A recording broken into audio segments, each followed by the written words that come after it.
Supreme court के जजेस ने एहतजाजन इस्तीफ़ा देना शुरू कर दिया है और इब्तिदा हुई है 2 जजेस से। ये सारा आपने सोशल मीडिया के ऊपर टेलीविजन पर देख लिया कि 2 जजेस इस वक्त मुस्ताफ़ी हो चुके हैं, लेकिन क्वेश्चन ये है कि क्या और जजेस भी आएंगे?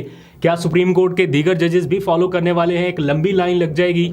इस्लामाबाद हाई कोर्ट से भी इस्तीफ़े आने की खबर है, फिर लाहौर हाई कोर्ट से भी, और इसी तरह दीगर हाई कोर्ट्स के जजेस क्या वो भी इसी लाइन में शामिल होंगे? ये इस वक्त टॉक ऑफ द टाउन है। मैं थोड़ी देर पहले पार्लियामेंट हाउस से वापस आया। शाहराह दस्तूर पर 2 अलग अलग बिल्डिंग्स में काफ़ी हलचल है। एक है सुप्रीम कोर्ट ऑफ पाकिस्तान, उसके बिल्कुल बराबर में है पार्लियामेंट हाउस। दरमियान में सिर्फ पार्लियामेंट की पार्किंग है, यानी सुप्रीम कोर्ट और पार्लियामेंट दोनों बिल्डिंग साथ साथ हैं। एक बिल्डिंग में कानून साजी, आइन साजी सारा कुछ हो रहा है, दूसरी बिल्डिंग के इख्तियारात जो हैं उनको महदूद करने के लिए, कर्टेल करने के लिए अब उसमें फाइनल जो आखिरी चीज़ रह गई थी सदर मुमलिकत की जानिब से दस्तखत होना बाकी रह गए थे, वो भी कर दिया गया। यानी ऐवान सदर से भी ऑर्डर जारी हो चुका और यूँ समझ लीजिए कि अब बिल्कुल पैक कर दिया गया है वो मामला जिसमें हम कहा करते थे कि अदलिया बिल्कुल आज़ाद है, किसी दबाव से आज़ाद है और किसी भी किस्म की वो जो चीज़ें रहती हैं ना, बल्कि ये जजेस के हल्फ में लिखी गई है चीज़ कि वो फैसला करते वक्त किसी दबाव या असर व रसूख से आज़ाद होकर फैसला करेगा, वो ये हल्फ लेता है। लेकिन आज जो मामला हैं वो बिल्कुल अलग ही नौइयत के दिखाई दे रहे हैं। जस्टिस अतर मिनुल्लाह और जस्टिस मंसूर अली शाह के इस्तीफ़ों को अभी थोड़ी देर पहले मैं देख रहा था सोशल मीडिया पर ये लिखा हुआ था जस्टिस अतर मिनुल्लाह के इस्तीफ़े के साथ कि जिस आइन के तहफ़्फ़ुज़ का हल्फ उठाया था वो अब बाकी नहीं रहा।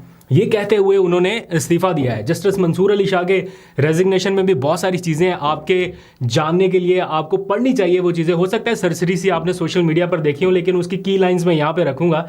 लेकिन उससे पहले आपसे एक सवाल कि क्या इन जजेस को रिज़ाइन कर ही देना चाहिए था अब, क्योंकि अब और रह के ये क्या कर सकते थे? ऐसा लग रहा था कि अब शायद ये और कुछ ना कर सके, या फिर भी इन्हें अभी अपने ओहदों पर रहना चाहिए था और काम जारी रखते निज़ाम के अंदर रह के ये कर सकते थे कुछ। ये आप पे क्वेश्चन छोड़ता हूँ, ज़रा बताइएगा, क्योंकि इस निज़ाम में ऐसा मुश्किल लग रहा था कि ये और कुछ कर पाते सिवाय इसके कि ऐसी तनख्वाह लेते ऐसा काम करने की जो वो कर ना पाएँ। बहरहाल अभी आ जाइए ज़रा मंसूर अली शाह साहब के रेजिग्नेशन से मैंने कोई 2-3 अहम लाइन्स आपके सामने रख के बतानी है। एक ऐसा शख्स जिसका एक बेमिसाल कैरियर रहा हो और जिसको पाकिस्तान का चीफ जस्टिस बनना था, वो चीफ जस्टिस नहीं बन सका, सबसे अहम अदालती ओहदे पर नहीं तैनात हो सका, और आज वो इस नहज पर पहुंचा कि रिज़ाइन देकर चला गया, ये कहते हुए कि ये वो अदालत नहीं है जिसमें मैं आया था और ना वो अदालती ज़िंदगी है जिसका मैंने इंतखाब किया था।